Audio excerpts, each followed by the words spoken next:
Аллах субханала тағала Құран-ы кәрімде былай дейді: «Ваттақуллах ва юғаллимукумуллах». Садақаллахул азим. Аяттың мағынасына үңілетін болсақ, былай дейді: Құдайдан қорық, Құдай сені өзі оқытып қояды дейді. Яғни ілім талап етуші, ғылым талап етуші адам алдымен Құдайдан қорқу керек.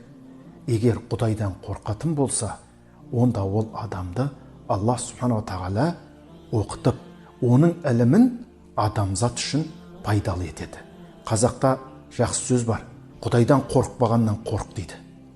Яғни қандай да бір ғылым егесі болсын, ол адамзатқа пайда келтіру үшін, ашқан жаңалығы, ғылымы еліне, халыққа пайдалы болу үшін алдымен Құдайдан қорқу керек.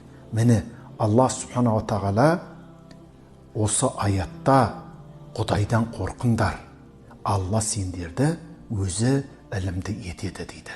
Юғаллимукумуллах, өзі оқытып қояды дейді. Яғни адамның Құдайдан қорқатын болса, оның алған, тапқан ілімі өзіне, халқына пайдалы болмақ. Олай болса, әрбір ісімізде біз Құдайдан қорқуымыз керек. Міне сондықтан да болар бабаларымыз, дана халқымыз Құдайдан қорықпағаннан қорық деп үлкен мағынадағы тәмсіл қалдырған. Бұл Құдайдан қорқу қалай болады?